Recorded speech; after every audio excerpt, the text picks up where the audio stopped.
और थोड़ा सर्दी भी लगा हुआ 3 दिनों से, इसलिए मैं चाह रहा था कि मैं ना बोलूं, लेकिन कुछ कह रहे थे बोलिए, कुछ बोलना सुनना चाहते हैं। लामा अभी नहीं बोलेगा, लामा बोलेगा 29 जुलाई के बाद, 29 जुलाई के बाद बोलेंगे। और मैं ऐलान करना चाहता हूं उन भिक्षुओं को, सुधर जाइए और साथ में आइए, समाज आपको माफ नहीं करेगा। साथ में आएंगे, आइए, कल भी है धरना, आइए यहाँ। क्या बताना चाह रहे हैं? 2 महीने से मैं चुप था। चुप का मतलब ये नहीं है कि मैं सहमत हूं, और ये लामा को इतना हिम्मत है, लद्दाख से लेकर कन्याकुमारी और गुजरात से लेकर अरुणाचल प्रदेश के बौद्धों को जगाने का काम हमने किया है। अमेरिका जजेस को विश्वास करते हैं, उनके जजमेंट को विश्वास करते हुए वो जो भी निर्णय देगी और बौद्धों के पक्ष में होगी, ये कामना, ये सोच रखते हुए मेरा छोटा वक्तव्य यहीं शेष करता हूं। आज लगभग छत्तीसगढ़, दिल्ली, पंजाब, राजस्थान, हरियाणा, उत्तर प्रदेश के विभिन्न जिलों से, इसी प्रकार पश्चिम बंगाल, मध्य प्रदेश, झारखंड, बिहार, तो बिहार बोधगया से आए हुए हैं 30-40 लोग। आप लगा के छोड़ दीजिए। साउथ इंडिया, आंध्र प्रदेश, तेलंगाना, महाराष्ट्र के सभी कोने कोने से प्रतिनिधि जन आए हैं, क्योंकि हम जानते हैं कि जंतर मंतर में जो धरना है, इसकी महत्व क्या है। देखिए, आज चाह रहे थे कि जैसे 2 दिन का धरना है, कल का परमिशन अभी 6 बजे पता चलेगा। आज की परमिशन भी कल 6 बजे पता चला, क्योंकि हम लोग ने तो 10 से 5 का रखा था कार्यक्रम, लेकिन 2 बजे दिया गया। लेकिन जो भी हो, हम संविधान को मानते हैं, कानून को मानते हुए हम लोग आंदोलन करेंगे। इसका प्रमाण है 165 दिन बोधगया में धरना चल रहा है, कानून को मानते हुए हम लोग चल रहा है, संविधान को मानते हुए चल रहा है। देखिए, मेरा कहना कोई इंपॉर्टेंट नहीं है। हम लोग ने जब ये 3 साल पहले ये जो मुद्दा है, ये 25 साल तक गवर्नमेंट स्टेज में था। हम लोग ने काफी अध्ययन किए, भांते सुरेश ऐसे का आंदोलन क्यों, इसी जंतर मंतर में 18 महीना धरना हुआ भांते सुरेश ऐसा ने। बोधगया में 86 दिन का आंदोलन हुआ। उसका प्रतिफल क्या हुआ? कम से कम बुद्धिस्ट को रखा गया सेक्रेटरी। माने उस आंदोलन के बदौलत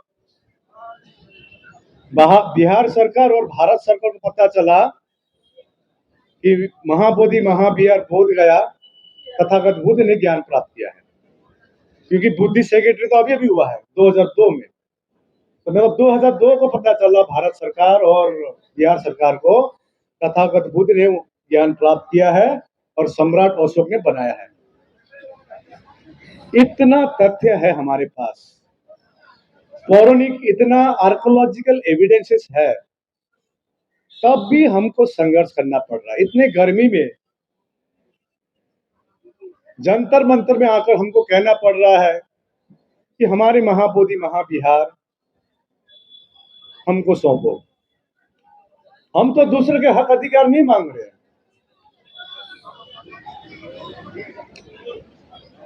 दूसरों के हक अधिकार छीनना नहीं चाह रहे।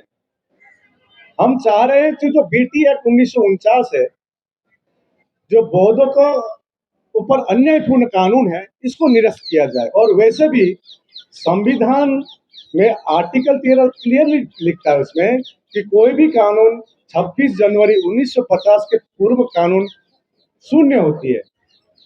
तभी भी ये कानून चली आ रही है। और बौद्धों की सबसे पवित्र तीर्थ स्थल, होली प्लेस सिर्फ नहीं है, होलीएस्ट प्लेस है, होलीएस्ट प्लेस है। इसमें भी सिर्फ 4 ही बौद्ध है 9 मेंबर में। तो हमने सोचा नहीं, आखिरकार हम बौद्ध कभी भी हिंसा की बात नहीं करते हैं, हम रेल रोको आंदोलन इसमें विश्वास नहीं करते हैं। हम एक ही चीज में विश्वास करते हैं, वो है शांति में। और भारत को यदि का छवि शांति के दूत में यदि विदेशों में छवि है, तो ये एक ही धर्म के लिए है, वो है बुद्ध धर्म के लिए है। लेकिन हम अपनी मांग शांतिपूर्वक प्रकार से हम लोग मांग रहे हैं। तो आज कुछ लोग पूछ रहे थे जंतर मंतर में धरने की, आप तो बोध गया में कर रहे हैं, और बोध गया के प्रशासन बोलता है लामा जी आप दिल्ली में कीजिए।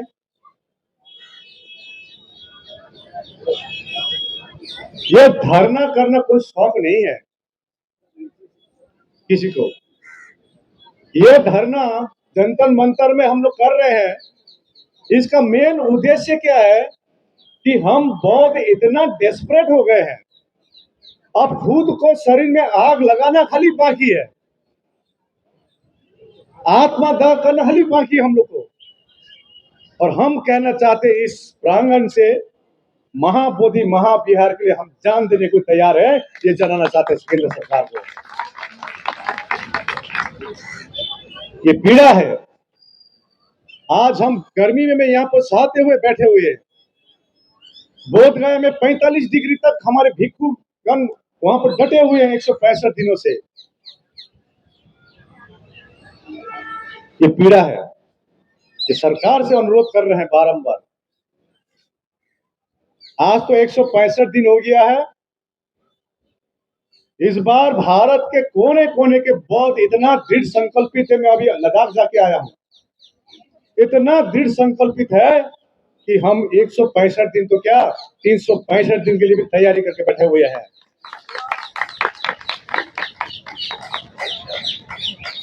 केंद्र सरकार को दिखा रहे तो राज्य सरकार को दिखाता है, राज्य सरकार को दिखाते तो केंद्र सरकार को दिखाता है।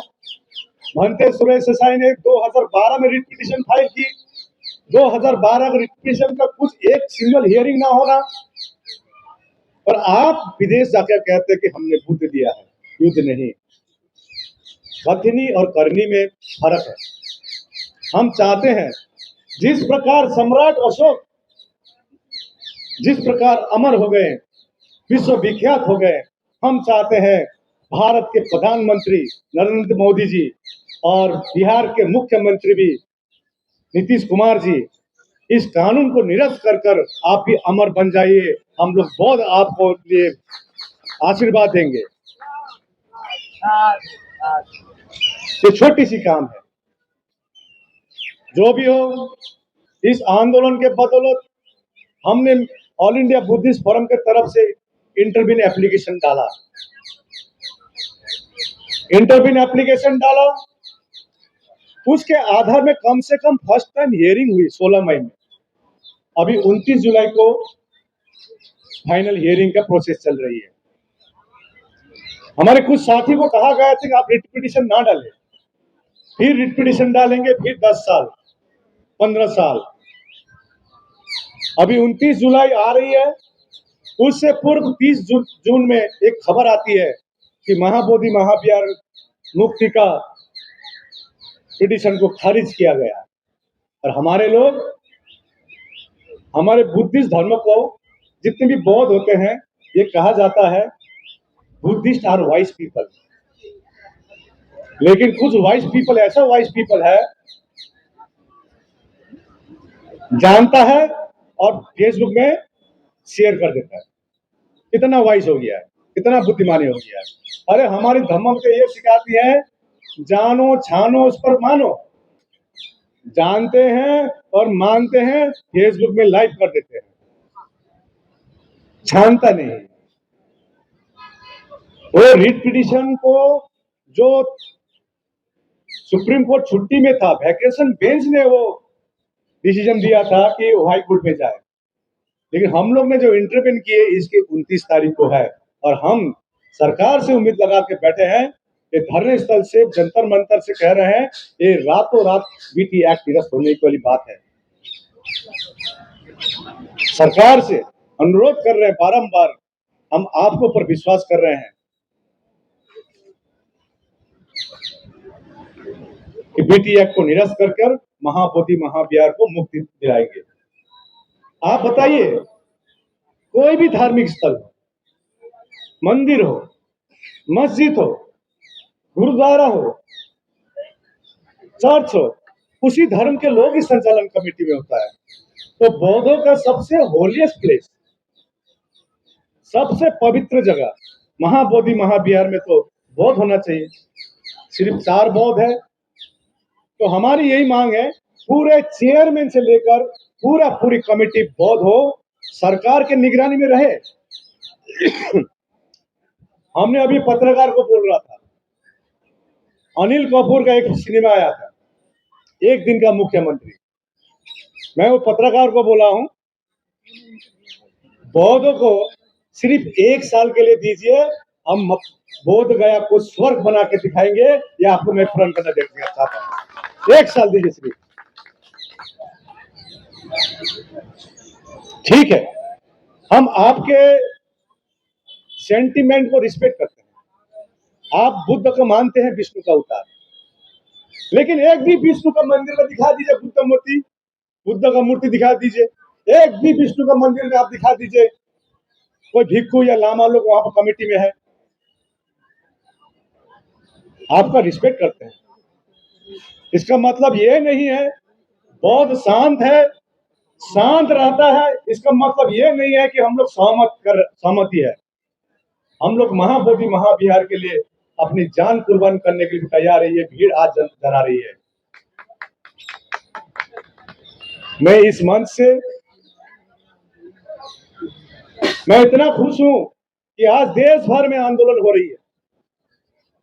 पीड़ा जो बौद्धों की पीड़ा है, तो मैं कुछ संगठनों को कहना चाहता हूं, जिस आधार पर आप धरना बैठे हैं बीटी एक्ट 1949 निरस्त करने के लिए, महाबोधि मुक्ति के लिए, उसी आधार पर ही आप मीटिंग कीजिए, ना कि एक व्यक्ति पर लांछना लगाते हैं। कल पत्रकार पूछ रहा था, जिसका एक एक वीडियो जवाब, वीडियो विद प्रूफ 29 जुलाई के बाद मिलेगा। हमको ना एमपी बनना है, ना एमएलए बनना है, ना कोई पॉलिटिकल पार्टी बनानी है, ना हीरो बननी है। हमको तो एक ही पीड़ा थी कि महाबोधि में क्यों हमारे बौद्ध नहीं है पूर्ण रूप से, इतने अतिक्रमण क्यों है। लेकिन हम लोग शांतिपूर्वक से ही, मैंने हमेशा कहा है, शांति क्रांति है। कल का मैं अभी एडवोकेट से पूछ रहा था, कल का परमिशन का क्या हुआ? बोले हो जाएगा। हमको रिटर्न चाहिए, हमको हीरो नहीं बनना है। तो बोले 6 बजे खबर आएगी। कल आपको मैं आश्वस्त कराना चाहता हूँ, कल धरना कंटिन्यू है। यहाँ नहीं होगा, कहीं और होगा। यहाँ नहीं देंगे तो कहीं ना कहीं बैठेंगे हम लोग, और इसका ऐलान आपको 6 बजे बाद कर दिया जाएगा, कहाँ बैठेंगे।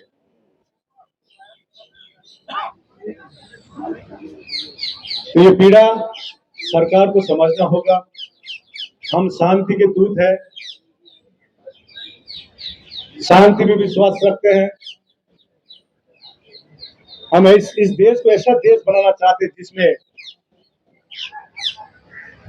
बुद्ध की दर्शन हो, कोई चोरी ना हो, कोई डकैती ना हो, कोई असमानता ना हो। पुलिस कर्मी का जमावड़ा, आज मैं लद्दाख गया था। देखिए, लद्दाख एक बुद्धिस्ट राज्य है।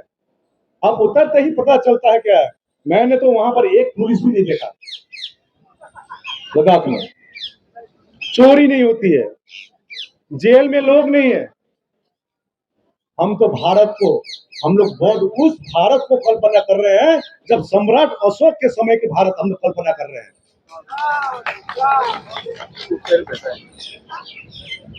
जहाँ कोई बेकारी न होगी, ना चोरी होगी, ना डकैती होगी, ना असमानता होगी, इस भारत की कल्पना कर रहे हैं। तो मैं ज्यादा नहीं बोल रहा हूँ, क्योंकि क्योंकि मेरा फीवर है और थोड़ा सर्दी भी लगा हुआ 3 दिनों से, इसलिए मैं चाह रहा था कि मैं ना बोलूं, लेकिन कुछ कह रहे थे बोलिए, कुछ बोलना सुनना चाहते हैं। लामा अभी नहीं बोलेगा, लामा बोलेगा 29 जुलाई के बाद। 29 जुलाई के बाद बोलेंगे। और मैं ऐलान करना चाहता हूं उन भिक्षुओं को, सुधर जाइए और साथ में आइए, समाज आपको माफ नहीं करेगा। साथ में आएंगे, आइए, कल भी है धरना, आइए यहाँ। क्या बताना चाह रहे हैं? 2 महीने से मैं चुप था। चुप का मतलब ये नहीं है कि मैं सहमत हूं, पर ये लामा को इतना हिम्मत है, लद्दाख से लेकर कन्याकुमारी और गुजरात से लेकर अरुणाचल प्रदेश के बौद्धों को जगाने का काम हमने किया है। कम से कम बीटी एक्ट क्या है लोगों को मालूम नहीं थी, ये बड़ी चैलेंज थी हमको। आज घर घर में ये पहुंची है। किसी को नीचा दिखाकर अपने को ऊपर दिखाना, ये हमारी मंशा ही नहीं है। साथ में आएंगे, साथ में लड़ेंगे और साथ में जीतेंगे। हिसाब लीजिए उसको, करोड़ करोड़ पैसा आता है बीटीएमसी में, उस पैसे का क्या हो रहा है, इसका हिसाब लीजिए। हम तो हिसाब अपने 25 जन जो हमारे सेंट्रल कमेटी टीम को दे रहे हैं। 4 अप्रैल से अकाउंट फ्रीज है। किस प्रकार से ये आंदोलन चल रही है हमको मालूम है। और ये बोधगया से जो आए हुए हैं 40 लोग, उनसे पूछ लीजिए आप कैसे चल रही है। लामा ने कभी भी महाबोधि के नाम पर एक पैसा भी कलेक्शन नहीं किया, न किसी से मांगा है। 12 फरवरी से पहले कहां थे ये सब? अरे आए हैं, बहुत अच्छी बात है। गगन मल्लिक आया अभी 1 जुलाई को, सबको स्वागत है। क्योंकि मैं शुरू से बोलता हूं, ये आंदोलन किसी एक व्यक्ति की नहीं है, ये आंदोलन किसी एक संगठन की नहीं है, जितनी हमारी उतनी आपकी है। 16 मई को इतना प्रशासनिक दबाव फेस करते हुए 16 मई को अंतर्गत धरना को उठाया गया। इसके पीछे क्या षड्यंत्र है, मैं 29 जुलाई के बाद बताऊंगा आपको, नाम लेकर बताऊंगा और प्रमाण लेकर बताऊंगा। आज की भीड़ इतना प्रमाण करता है, इतना प्रमाण करता है आज का भीड़। हमारे अशोक एनवलप में लिखा है, क्या है? सत्य में, सत्य की जीत होगी। साथ में आइए, लड़ेंगे। लोगों को बरगलाने का काम छोड़ दीजिए, क्योंकि आंदोलन खाली फेसबुक में फोटो दिखाकर, बड़ी बड़ी बातें कर कर नहीं होती है। यदि अपनी हक अधिकार को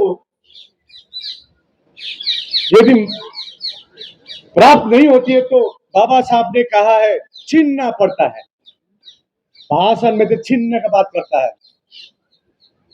बाबा साहब ने छीनने का बात संवैधानिक प्रकार से छीनने का बात कर रहे हैं, शांति से छीनने की बात कर रहा है, संवैधानिक प्रकार से छीनने की बात कर रहे हैं, एकता से छीनने की बात कर रहे हैं। रेल रोको आंदोलन, सड़क जाम, भारत बंद, ऐसे ऐसे कुछ नहीं होगा। आज बहुत हमेशा सोचते हैं देश, नेशन फर्स्ट। हमने भी सोचा था 9 तारीख मई को, इतनी प्रशासनिक दबाव थी, आईपीएल बंद हो गई थी, इंडियन फ्लाइट्स बंद हो गए थे, ट्रेन बंद हो गए थे, तभी धरना चल रहा था 2 मुहान में। हमने उनको अनुरोध किया, हम छोटे से चलाना चाहेंगे, ये है हमारी मांग। प्रशासन ने माना आपका मांग सही है, लेकिन कुछ भंते आकर रात के 12 बजे आकर बाउंसर लेके आए और एक सीनियर भिक्षु को हाथ उठाए। वीडियो है हमारे पास, प्रज्ञा सिंह महातेरे के ऊपर, एक जूनियर मॉन्ग जो अभी भिक्षु भी नहीं हुआ है, सामने रहे। आप मेरे को बताइए, कोई भिक्षु को बाउंसर चाहिए क्या? चाहिए? हम चुप रहे और लोगों को बरगलाना शुरू किया कि लामा कितना करोड़ पैसे खा के भाग गए। समाज को सोचना पड़ेगा, ये आंदोलन किसने बंद किया या किससे बंद करवाया गया। सोचना पड़ेगा। यहाँ बुद्धिजीवी लोग बैठे हुए हैं, सब जानते हैं हमारी जिससे लड़ाई है वो हमसे डायरेक्ट कुछ नहीं करते हैं, याद रखिएगा, कुछ नहीं करते डायरेक्ट, हमारे लोगों को काम पे लगाया जाता है। इसीलिए 1000 साल से गुलामी है। लेकिन आज के भीड़, विभिन्न राज्यों से आए हुए जितने प्रतिनिधि ये जताते हैं हम भारत को विश्व गुरु की तरफ ले जा रहे हैं और भारत को बुद्धमय बना के चलेंगे, बुद्धमय बना के रहेंगे। बुद्धमय का मतलब ये नहीं होता है जैसे आज एक मुसलमान भाई बैठा हुआ वहां पर आपको बुद्धिस्ट बनाएंगे, ये नहीं होता बुद्धमय। बुद्धमय का मतलब है बुद्ध का दर्शन में चलना, शांति, करुणा, मैत्री, मुदिता, भाईचारा, समानता, इसके विचार में चलना। और हमारी बहुजन समाज अब जाग चुके हैं। हम तो हिमालयन बुद्धिस्ट हैं, हमने तो एक ब्रिज का काम किया है। आज अभी हिमाचल प्रदेश में देखो कितने बड़े धरने हो रहे हैं, लद्दाख में, सिक्किम में, दार्जिलिंग में, अरुणाचल प्रदेश में। ये लामा ने तो कोशिश किया एक ब्रिज के रूप में काम करने का। आज भी हम लोग सरकार को उसे उम्मीद लगा कर बैठे हुए हैं। हमको एक भिक्खू कह रहा था, नीतीश कुमार आया था बोधगया में, आप रास्ते में धरने में क्यों नहीं बैठा? मैं चुप रहा। कुछ भिक्खू लोग आए हैं, देखिए धरने से स्थल से आए हुए, सर हिला रहे हैं। 3 सालों से आंदोलन कर रहे हैं, दो बड़ी रैली हुई, इतने सारे ज्ञापन दी गई सरकार को। विवश होकर एक तो ग्रुप आया था मेरे पास, कह रहा था लामा जी महाबोधि के गेट में जाकर पूरा धक्का मारते हैं। हमारे लोग का भाषण तो बहुत बड़ा बड़ा होता है, खाली भाषण में प्रैक्टिकल नहीं होती है। खाली यूट्यूब और फेसबुक में बोलने से आंदोलन नहीं होती है। गेट में जाकर हमने उनको एक ही चीज कहा, देखिए संवैधानिक मांग है, हम लोग महाबोधि के सामने बैठ गए, बैठे ना, बैठे कि नहीं बैठे? बोले महाबोधि के सामने आंदोलन एक व्यक्ति से भी हो सकता है, आप बैठिए ना, हाईवे में आंख में पट्टी लगाकर बैठ जाइए आप अकेला, ऐसा भी आंदोलन होता है। लेकिन हमको जब भी आंख बंद करते हैं प्रताड़ित किया गया है। मैं इसको 29 तारीख के बाद जवाब मिलेगा, वो भी फुल प्रूफ के साथ। आंख बंद करता हूं तो एक महापुरुष का आंख मेरे सामने आती है, वो है बोधिसत्व भीमराव अंबेडकर। कितना प्रताड़ित हुआ था उनके समय में, आज तक भारत में इतना पढ़ा लिखा महापुरुष कोई जन्म नहीं है डॉक्टर भीमराव अंबेडकर की तरह। उनको प्रताड़ित होना पड़ा, प्रताड़ित करने वाले कोई नहीं थे, हमारे समाज के लोग थे। इसलिए उन्होंने कहा हमको पढ़ा लिखे लोगों ने धोखा दिया। तो मैं आप सभी से अनुरोध करता हूं, उपयोग करें। हम जितना भारतीय है उससे ज्यादा भारतीय नहीं हो सकता है, क्योंकि हमारे बाबा साहब ने कहा है I am the first Indian and I will be the last Indian, बोला है। आज भारत को हम इस मुकाम पर देखना चाहते हैं। यहां पर भारत में हिंदू, मुसलमान, सिख, ईसाई, बौद्ध, जैन सब मिलकर रहना होगा। हम तो एक ही मांग कर रहे हैं, हमारी सबसे पवित्र तीर्थ स्थल महाबोधि महाविहार, ये हम पूरी कमेटी में बौद्ध हो, यही चाहते हैं। और इस मूवमेंट का सक्सेस क्या है, मैं देख रहा हूं 3 सालों से कि एक भी नॉन बुद्धिस्ट संगठन ने विरोध नहीं किया है, ये सबसे बड़ी सफलता है। आज जंतर मंतर से प्रधानमंत्री जी यदि सुन रहे हैं, आपसे अनुरोध कर रहे हैं, बौद्ध पूरे भारत से बौद्ध आए हैं, हम न्यायपालिका में विश्वास करते हैं। इस बार जैसे आपका नाम है वैसा आप काम कर दीजिए और सम्राट अशोक की तरह अमर हो जाइए। बौद्ध आपका ऋणी रहेगा, नीतीश कुमार का ऋणी रहेगा, ये कहने आए हैं हम यहाँ पर। तो मैं ज्यादा नहीं बोलते हुए, आज जिनको शायद चांस नहीं मिला, कल बोलने का मौका मिलेगा। आज मेरा विचार था, मैं बोलूंगा नहीं। कोई ऐसा संगठन है, आंदोलन करता है, पटना का विधानसभा घेराव का, लेकिन घेराव करता है आकाश लामा का। जंतर मंतर में धरना होती है। अब सोचिए ना,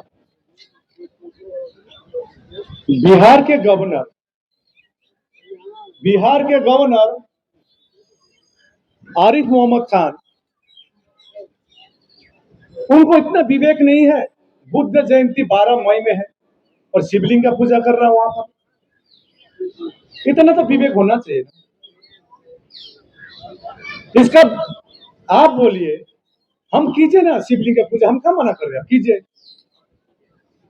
लेकिन बुद्ध जयंती के दिन में बुद्ध को पीठ दिखाकर, तब भी हम बहुत चुपचाप रहेंगे। चुपचाप रहेंगे क्या, बताइए आप।